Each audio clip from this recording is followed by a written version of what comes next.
آپ کے سامنے ایک بڑی حیرت انگیز ویڈیو پیش کرنے جا رہے ہیں، جس میں چند لوگوں نے مل کر ایک قبر میں سے ایک آدمی کو باہر نکالا اور باہر نکالنے کے بعد اسے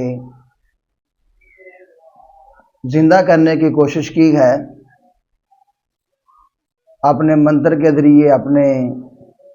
دم کے ذریعے لوگوں کو محسوس کروایا کہ ہم نے اس کو دم کے ذریعے زندہ کیا ہے۔ تو پہلے آپ ویڈیو کو دیکھیں اور اس کے بعد پھر اس پہ تبصرہ کرتے ہیں کہ اس کی اصل حقیقت کیا ہے۔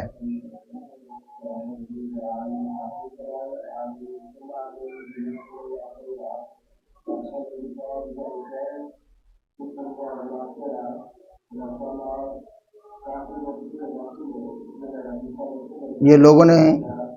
ایک لاش کو قبر میں سے باہر نکال لیا ہے، پہلے قبر کو کھولا اور اس کے بعد اس لاش کو قبر سے باہر نکالا،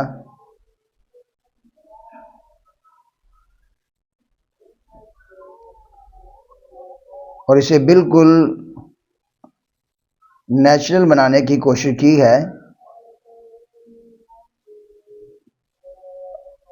اور اس کے بعد ایسے محسوس کروایا کہ جیسے اس سے کفن اتارا جا رہا ہے، اور پھر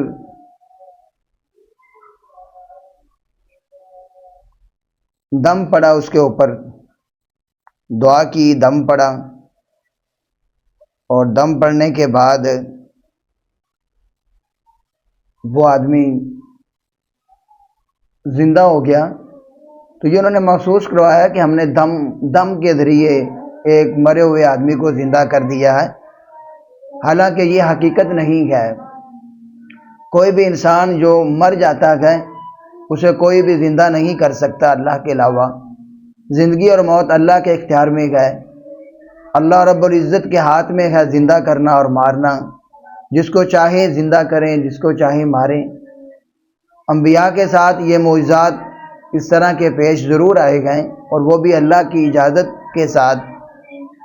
تو یہ صرف ایک ڈرامہ کیا لوگوں کے ساتھ اور لوگوں کو بیوقوف بنانے کی کوشش کی ہے،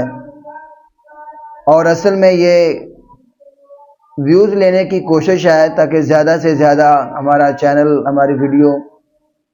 وہ لوگوں کے سامنے منظر عام پہ آئے اور انہیں زیادہ سے زیادہ مالی فائدہ ہو، اور اس سے ہٹ کے یہ کچھ بھی نہیں، اور یہ ہو بھی نہیں سکتا۔ ہم مسلمان ہیں، ہمارا ایمان ہے کہ زندگی اور موت اللہ کے ہاتھ میں ہے، اللہ کے علاوہ نہ کوئی مار سکتا ہے، نہ کوئی زندہ کر سکتا ہے۔ الہ العالمین جس طرح چاہے اپنے بندوں کے ساتھ ویسے ہی کر سکتے ہیں۔ یہ الگ بات ہے کسی انسان کا سانس گم ہو جائے، سانس رک جائے اور پھر کچھ دیر کے بعد اس کا سانس چل جائے، یہ اس طرح کی چیزیں تو ہو سکتی ہیں، لیکن ایک انسان مر جائے اور مرنے کے بعد اسے قبر میں دفن کر دیا جائے اور پھر وہ چند دنوں کے بعد نکالیں اور وہ مولانا صاحب اس پہ دم پڑیں اور وہ زندہ ہو جائے، تو یہ ناممکن ہے۔ ہمیں اپنے ایمان کو قائم رکھنا چاہیے،